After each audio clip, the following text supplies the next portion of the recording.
Welcome to this Geomodelr video tutorial.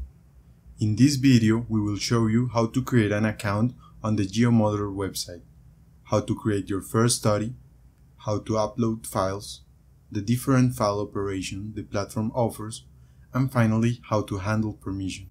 First, we will need to create an account on the website. This can be done just by clicking on the login option on the top of the screen. Here, we will enter the following information. After submitting this information, we will receive an email to confirm the registration. Now we can access the user's interface. This is the main page of the platform. This page contains the studies you own, the ones that have been shared with you, and public studies. We'll start by creating our first study. We need to assign a name to the study and also add a small description for the study. The name and description will be used by Geomodelr in the preview for your study.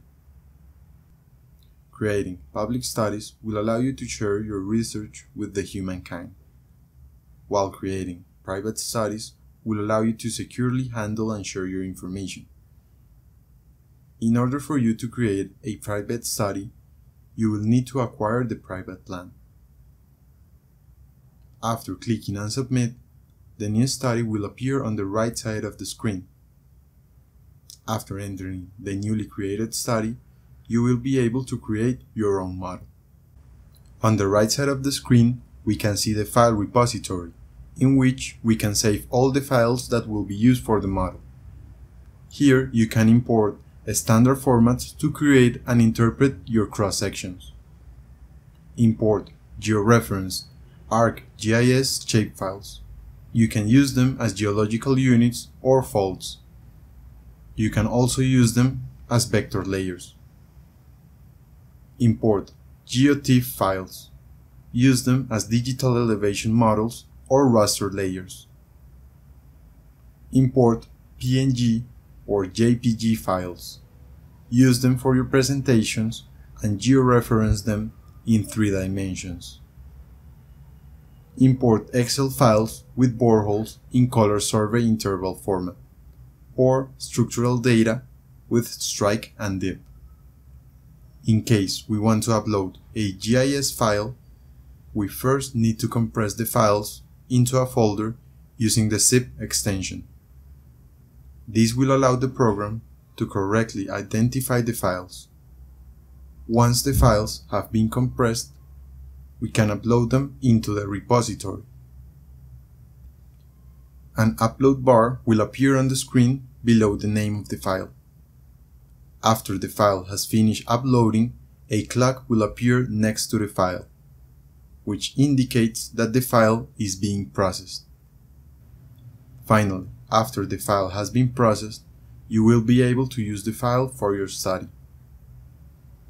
Each file has a metadata which contains information about the file. In case there's an error with the file, a minus sign will display next to the file. This indicates there's a problem with the file. This error will be displayed in the metadata. Now, let's talk about the different file operations the platform offers. First, to access the file operations, we need to click on the option located on the right side of the screen under the file repository. Here we can create PNG files from a GeoTIFF, generate a DEM from topography curves, among other things. Most importantly, we can georeference an image to be used as a layer. To georeference an image, first we need to select the operation. Then the images available will be displayed.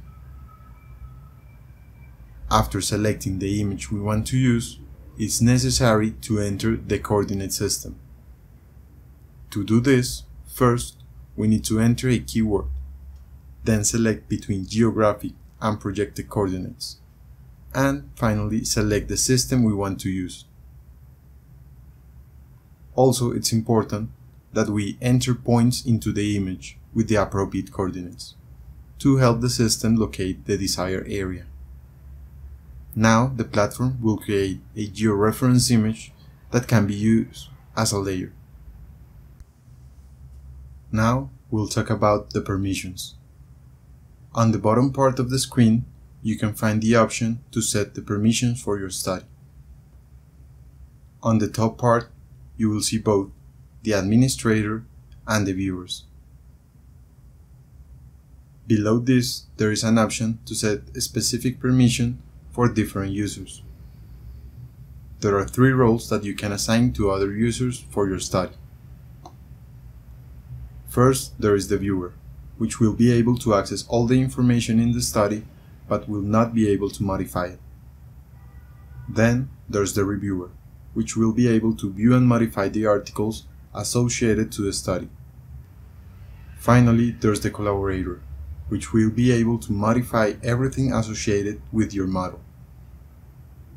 This option will allow you to control what each member on your team can do. In this video, we have reviewed the basic steps to create an account on the website and follow the steps to create your first study. In the next tutorial, we will create a model using a set of public data.